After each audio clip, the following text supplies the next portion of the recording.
Hello students, welcome to this channel KS classes. आज हम discuss करेंगे रेस्पिरेशन इन ह्यूमन बींग्स। हम इसके 3 पार्ट्स कंप्लीट कर चुके हैं, जिसमें हमने रेस्पिरेशन इन प्लांट्स तक डिस्कस कर लिया है। अब आज हम इस पार्ट में respiration in human being discuss करेंगे, एक्सक्रीशन इन प्लांट्स डिस्कस करेंगे, ट्रांसपोर्टेशन इन प्लांट्स डिस्कस करेंगे। So let's begin our session. Humans have a special respiratory system for respiration called human respiratory system. Humans के पास एक special respiratory system होता है, क्या करने के लिए? रेस्पिरेशन प्रोसेस को परफॉर्म करने के लिए, जिसे हम ह्यूमन रेस्पिरेटरी सिस्टम कहते हैं। The human respiratory system is composed of pair of lungs. These are attached to a system of tubes which open outside the nostrils. Nostrils जो है उसके आउटसाइड में ये जो सिस्टम ऑफ ट्यूब्स है, जो किससे कनेक्टेड है? हमारी पेयर ऑफ लंग्स से। वो कहाँ जाके ओपन होता है? नॉस्ट्रल में। नॉस्ट्रल के बाद जाकर वो ओपन होता है, मतलब नॉस्ट्रल से लेके वो हमारे जो सिस्टम ऑफ ट्यूब्स हैं वो पूरे कनेक्टेड होते हैं। स्ट्रक्चर है ह्यूमन रेस्पिरेटरी सिस्टम का, वो उसमें पहला आता है हमारा नॉस्ट्रल्स। नॉस्ट्रल्स क्या है? There are two nostrils which converge to form a nasal passage. Nasal passage बनाती है हमारी nostrils, और जो inner lining होती है nostrils के अंदर की, वो hair से covered होती है, और वो क्या है? wet रहती है, यानी गीली चिपचिपी सी रहती है due to mucus secretion. mucus का जो secretion होता है उसकी वजह से।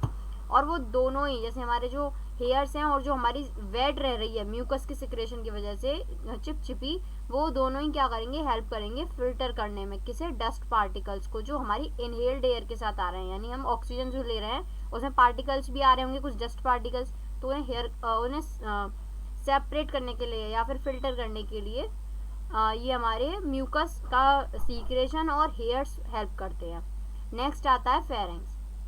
फेरेंक्स क्या होता है? It is a tube like structure which continues after nasal passage. शुरू हो जाएंगे रेस्पिरेटरी सिस्टम के। तो फेरेंक्स क्या है? ये आगे कंटिन्यू करता है हमारे नेजल पैसेज को, यानी कि नेजल पैसेज चल तो रहा है लेकिन ये फेरेंक्स के साथ अब कंटिन्यू होगा और पार्ट्स के थ्रू कंटिन्यू होगा। तो सेकंड, इसके जो फेरेंक्स है उसके बाद क्या आता है? लैरिंक्स। ये क्या है? ये पार्ट जो है फेरेंक्स के बाद आता है, और इसे हम वॉइस बॉक्स भी बोलते हैं। जो हम बोलते हैं उसकी आवाज़ कहाँ से आती है? वॉइस बॉक्स से, वरना साउंड ही नहीं आएगी, सिर्फ वाइब्रेशन ही तो हुआ है, तो साउंड कैसे आएगी? साउंड वॉइस बॉक्स से आएगी। अब इसके वॉइस बॉक्स के बाद क्या आता है? ट्रैकिया। ट्रैकिया जो है रिंग ऑफ कार्टिलेजेस से कवर्ड होता है, ताकि जो कोलेप्शन होता है जब एयर एब्सेंस ऑफ एयर में, यानी कि जब एयर या तो एक्सेल हो जाती है या फिर हमारे लंग्स तक पहुंच जाती है, तो एब्सेंस ऑफ एयर हो जाता है ट्रैकिया में, यानी एयर नहीं होती फिर वहाँ पर। तो जब एयर नहीं होगी तो हो सकता है ना कोलैप्स हो जाए ट्रैकिया आपस में, तो उसे प्रिवेंट करने के लिए कार्टिलेजेस की रिंग्स वहाँ पर प्रेजेंट होती हैं। ब्रोंकाई। ब्रोंकाई इसके बाद आता है ट्रैकिया के बाद। ये 2 पार्ट्स में डिवाइडेड होती हैं। A pair of bronchi comes out from trachea. Trachea के बाद ब्रोंकाई आती हैं। पेयर ऑफ ट्रैकिया ब्रोंकाई यानी कि 2 आती हैं ब्रोंकाई। जैसे अगर ये ट्रैकिया है तो 2 ब्रोंकाई आ जाएंगी इसकी, तो ये पेयर ऑफ ब्रोंकाई हो जाएगा। एक ब्रोंकाई को हम ब्रोंकस बोलते हैं, जो हमारी एक लंग्स तक जाती है, यानी ईच लंग तक एक ब्रोंकाई जाएगी, ब्रोंकस जाएगी। तो नेक्स्ट है ब्रोंक्यूल्स, जो हमारे ब्रोंकाई या ब्रोंकस से कनेक्टेड होती हैं। एक ब्रोंकस से बहुत सारी ब्रोंक्यूल्स कनेक्टेड होंगे। A bronchus divide into branches and sub branches inside the lungs. अब ब्रांचेस और सब ब्रांचेस, यानी बहुत सारी ब्रांचेस होंगी ब्रोंकस के बाद में, जिन्हें हम ब्रोंक्यूल्स कहते हैं। ब्रोंक्यूल्स भी अब डिवाइडेड होते हैं एल्वोलाई में, जहाँ पर एयर को सक किया जाता है किससे? ब्रोंक्यूल से।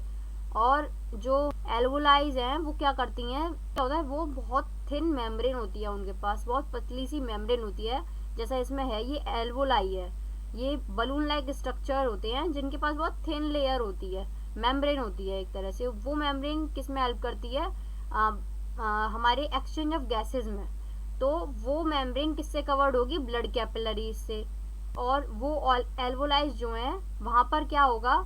ऑक्सीजन जो है ब्लड के साथ मिक्स हो जाएगी और कार्बन डाइऑक्साइड एग्जिट कर जाएगी ब्लड से, और वहाँ पर एल्वोलाई में जो हमारा एक्सचेंज ऑफ गैसेस हो रहा है, क्यों हो रहा है? क्योंकि वहाँ पर हाई प्रेशर हो, तो इसीलिए वहाँ पर प्रेशर है, इसीलिए वहाँ एक्सचेंज ऑफ गैसेस हो रहा है।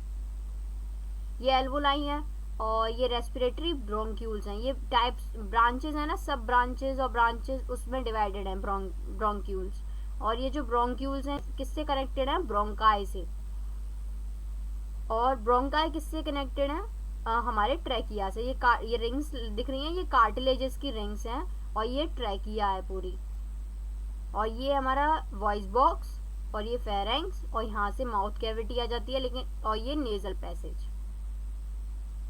और ये डायप्थोग्राम है, ये क्या करता है? ये एरिया बढ़ाने में हेल्प करता है, सरफेस एरिया बढ़ाने में हमारे लंग्स का, ताकि एयर अच्छे से एंटर हो सके और अच्छे से एग्जिट हो सके। Breathing mechanism. ब्रीथिंग मैकेनिज्म क्या है? Breathing mechanism of lungs is controlled by डायप्थोग्राम।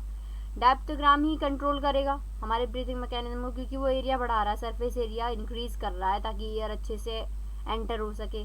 और यही जो डायप्थोग्राम है क्या है कि मेम्ब्रेन है, जो कि क्या किसको सेपरेट करती है? थॉरिक चैम्बर को किससे? एब्डोमिनल कैविटी से। जब डायप्थोग्राम नीचे की तरफ जाता है तो लंग्स एक्सपेंड होती हैं और एयर इनहेल्ड होती है ताकि सरफेस एरिया बढ़ सके। और जब वही डायप्थोग्राम ऊपर की तरफ जाता है तो लंग्स जो हैं कॉन्ट्रैक्ट करती हैं और एयर एक्सहेल्ड हो जाती है, यानी बाहर चली जाती है। ब्रीदिंग मैकेनिज्म इनहेलेशन होता है और एक्सहेलेशन दो टाइप का होता है।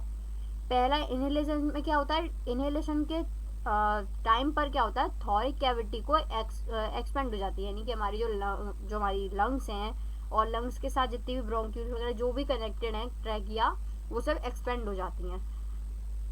जबकि एक्सहेलेशन के टाइम पर थॉरिक कैविटी कॉन्ट्रैक्ट करती हैं, यानी वापस से उसी शेप में आने लगती हैं जो उनकी थी।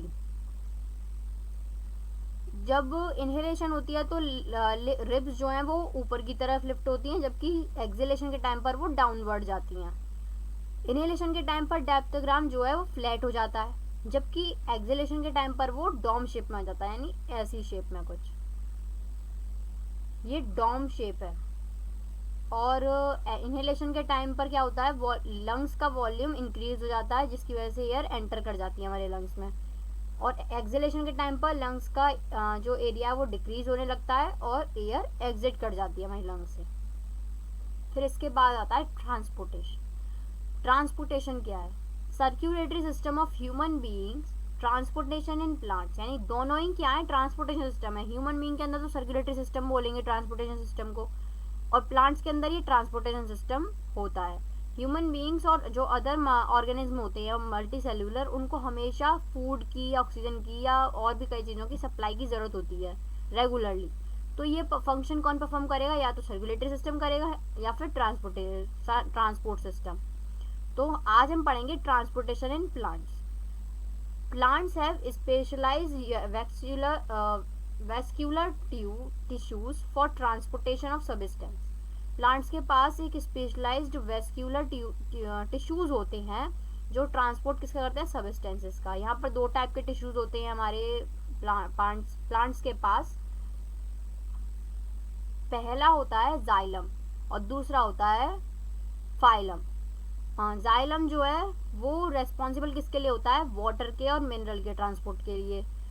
ये इसके कई सारे टाइप भी होते हैं। एक तो ट्रैकियार्ड होता है, जाइलम वेसल होती है, जाइलम पैरेन्काइमा, जाइलम फाइबर, ये 5 टाइप के होते हैं। और ट्रैकियार्ड और जाइलम वेसल क्या करती हैं? वो एलिमेंट्स का कंडक्ट करती हैं, यानी जाइलम के अंदर ट्रैकियार्ड और जाइलम वेसल कर रही हैं, एलिमेंट का कंडक्टेशन जो कर रही हैं। और जाइलम जो है कंटिन्यूस ट्यूब है, जो कंटिन्यू या तो वाटर ले जाती रहेगी या मिनरल ले जाती रहेगी, तो उसका काम रुक नहीं सकता, वो कंटिन्यूस है, वो रन करती रहेगी रूट से स्टेम तक, ऊपर की तरफ मोशन करती हुई, चीज़ों को ऊपर की तरफ ले जाती हुई पूरे पार्ट्स में, जो प्लांट का सारे पार्ट्स हैं उनमें डिस्ट्रीब्यूट इक्वली करेगी। अब फाइलम है, फाइलम किसके लिए रेस्पॉन्सिबल है? फूड के ट्रांसपोर्टेशन के लिए। फाइलम जो है उसके पास भी ऐसी पार्ट्स होते हैं जैसे उसके पास थे जाइलम वेसल और ट्रैकियार्ड की तरह। Sieve tubes, companion cells, phloem parenchyma, bast fibre, इसके पास ये होते हैं। सीवा ट्यूब, इसमें क्या होता है, सीवा ट्यूब एलिमेंट का कंडक्टिंग करती है, और इसमें कौन कर रहा था, ट्रैकियार्ड और जाइलम वेसल्स। जो हमारा फाइलम है वो फोटोसिंथेटिक जितने भी प्रोडक्ट होते हैं उन सबको रूट से अदर पार्ट तक पहुंचाने में हेल्प करता है।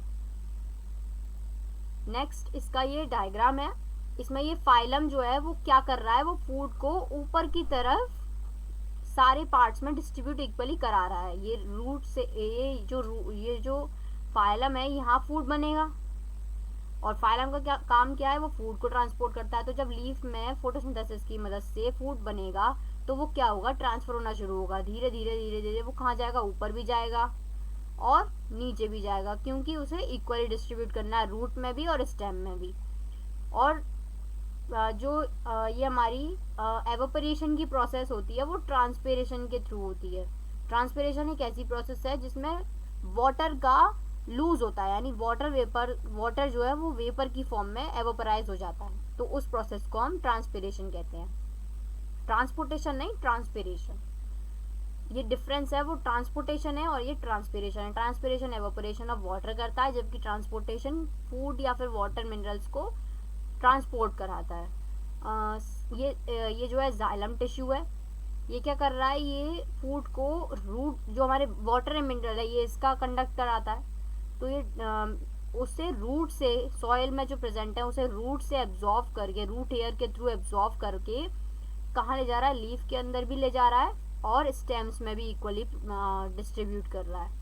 तो ये लीफ में ले जा रहा है जहाँ पर ये स्टोर हो रहे हैं या फोटोसिंथेसिस की प्रोसेस में मिनरल्स और वाटर यूज हो रहे हैं, और स्टेम में भी ले जा रहा है ताकि ये इक्वली सबके पास डिस्ट्रीब्यूट हो सकते हैं, क्योंकि एक लीफ तो होगी नहीं, बहुत सारी लीव्स होंगी, तो इसीलिए इक्वली डिस्ट्रीब्यूट कर रहा है हर एक लीफ में। नेक्स्ट आते हैं ट्रांसपोर्टेशन इन प्लांट्स। अब प्लांट्स में प्रॉपर ट्रांसपोर्टेशन कैसे होगा, प्रॉपर ट्रांसपोर्टेशन किसकी मदद से होता है, असेंट ऑफ सेप, ये इंपॉर्टेंट है।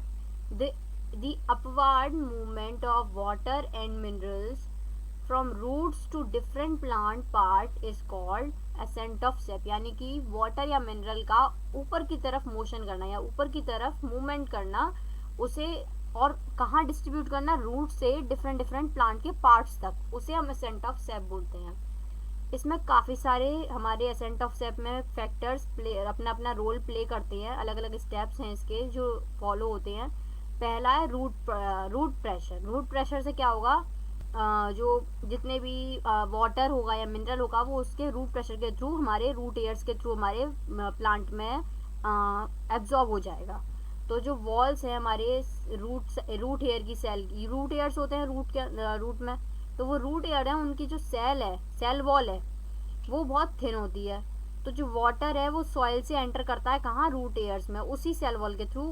क्यों, किसकी मदद से, क्योंकि उसमें ऑस्मोसिस प्रोसेस हो रही होती है। ऑस्मोसिस प्रोसेस यानी एक तरह से डिफ्यूजन प्रोसेस ही है। सेकंड है कैपिलरी एक्शन। अब वेरी फाइन ट्यूब, कैपिलरी क्या है, फाइन ट्यूब है जो वाटर और किसी भी लिक्विड को कैपिलरीज के थ्रू ऊपर की तरफ पहुंचाएगी। यानी कैपिलरी जो है वो क्या कर रही है, वाटर और किसी भी लिक्विड को ऊपर अपवर्ड मोशन करा रही है, यानी कि जो हमारे रूट एयर उन्होंने जो कुछ भी ऑब्जर्व किया ऑस्मोसिस प्रोसेस के थ्रू, उसे वो अब कैपिलरी क्या है, हर पार्ट तक पहुंचाने में हेल्प करेंगी।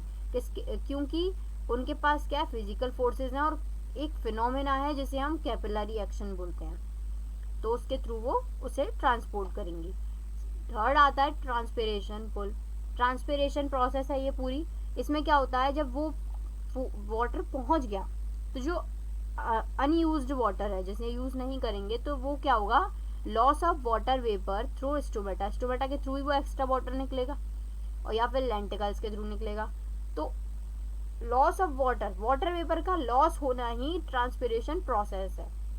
ट्रांसपिरेशन स्टोमेटा के थ्रू होती है जो कि वैक्यूम क्रिएट करता है, जिसकी वजह से क्या होता है, सक्सेशन क्रिएट हो जाता है, यानी किसी भी चीज को खींचना, वाटर वेपर को खींचना, जिसे हम ट्रांसपिरेशन पुल बोलते हैं। पुल एक तरह से खींचना ही होता है, पुल मीन्स तो खींचना ही होता है, तो सक्सेशन वो खींच रहा है, ट्रांसपिरेशन का पुल हो रहा है, यानी वाटर वेपर जो है वो जो लूज हो रहे हैं उन्हें सक किया जा रहा है, यानी खींचा जा रहा है बाहर की तरफ, तो उसे ट्रांसपिरेशन पुल कहेंगे।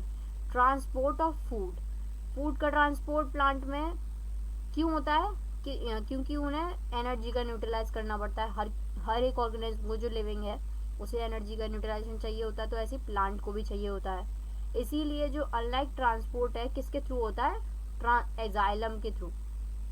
जो ट्रांसपोर्ट हो रहा है फूड मिनरल्स वाटर का या जो भी है मिनरल्स हैं उन सब का किसके थ्रू हो रहा है, जाइलम के थ्रू, जो कि एक एक्टिव ट्रांसपोर्ट है। और इसके साथ साथ ये फ्लो करता है सब्सटेंसेस को, और इसके साथ साथ जो है सब्सटेंसेस का फ्लो भी होता है। जैसे हम फूड बोलते हैं, फूड का फ्लो कौन कर रहा था दोनों डायरेक्शन में, फाइलम टिश्यू कर रहा था। जाइलम वाटर का कर रहा है, मिनरल का कर रहा है, फाइलम किसका कर रहा है, सब्सटेंसेस का या फूड का। और जो हमारी ट्रांसपिरेशन प्रोसेस है वो वाटर को लूज कर रही है वेपर के फॉर्म में, कहाँ से, एरियल पार्ट से। जो हमारे प्लांट के फ्लावर्स होते हैं, प्लांट जो है उसके एवर पार्ट पर फ्लावर होता है, वो फ्लावर पार्ट को ही हम एरियल पार्ट बोलते हैं, वहाँ से वाटर का लूज होगा। उसी ही प्रोसेस को, वाटर लूजिंग प्रोसेस को हम ट्रांसपिरेशन कहते हैं। फंक्शंस पढ़ लेते हैं। फंक्शंस क्या है हमारी, जो हमारा प्लांट है उसकी जो ट्रांसपोर्ट हो रहा है उसका फंक्शन क्या है। Absorption and upward movement of water and minerals by creating pull, यानी कि जो एब्जॉर्प्शन हो रहा है या ऊपर की तरफ मूवमेंट हो रहा है वाटर या मिनरल का, वो किसके थ्रू हो रहा है, पुल के थ्रू हो रहा है। क्रिएट क्या हो रहा है, पुल एक क्रिएट हो रहा है, एक पुल क्रिएट हो रहा है,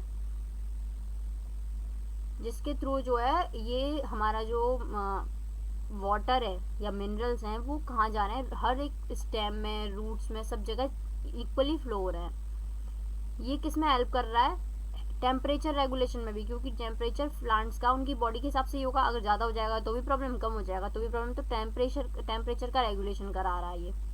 ट्रांसपोर्टेशन फूड का जो है वो लीव से डिफरेंट डिफरेंट पार्ट्स तक हो रहा है। तो अब वाटर वेपर का ट्रांसपोर्टेशन ट्रांसपिरेशन कह रहा था, लूज ऑफ वाटर। अब फूड का लीव्स से डिफरेंट डिफरेंट पार्ट तक पहुंचना ट्रांसलोकेशन कहला रहा है, जो हमारा फाइलम टिश्यू कर रहा है। और जाइलम टिश्यू जो कर रहा है उसे हम ट्रांसपिरेशन कहते हैं, प्रोसेस को, उसकी पूरी प्रोसेस को। और इसमें हम आते हैं एक्सक्रीशन। एक्सक्रीशन कैसे होता है प्लांट के अंदर, एक्सक्रीशन ऑफ ऑक्सीजन, ऑक्सीजन का और CO2 और H2O, इन तीनों का, ऑक्सीजन का, CO2 का और H2O का एक्सक्रीशन किसके थ्रू होता है, स्टोमेटा के थ्रू। अभी हमने पढ़ा था कि जाइलम जो है वो जो भी प्रोसेस करता है उसे ट्रांसपिरेशन कहते हैं। तो ट्रांसपिरेशन प्रोसेस ही है जिसके थ्रू स्टोमेटा जो है अपने CO2, H2O और ऑक्सीजन का एक्सक्रीशन करेगा, जो वेपर की फॉर्म में वाटर निकल जाएगा। तो वाटर तो जा रहा है वेपर की फॉर्म में, और जो अदर वेस्ट है उसे लीफ या बार्क स्टोर कर लेते हैं, जो बाद में क्या होता है प्लांट से गिरा दिया जाता है। जो प्लांट है वो एक्सक्रीट कुछ अदर वेस्ट भी करते हैं, किस में, सॉइल में ही कर देते हैं। यानी कुछ प्लांट तो ऐसा होता है सॉइल में ही एक्सक्रीट कर देते हैं, और कुछ प्लांट ऐसे होते हैं जो गम्स या रेजिन की फॉर्म में उसे फ्लो करते हैं। कुछ प्लांट्स तो गम की फॉर्म में अपना वेस्ट प्रोडक्ट निकालते हैं, कुछ रेजिन की फॉर्म में, और कुछ ऐसे होते हैं जो सॉइल में अपना वेस्ट प्रोडक्ट निकाल देते हैं।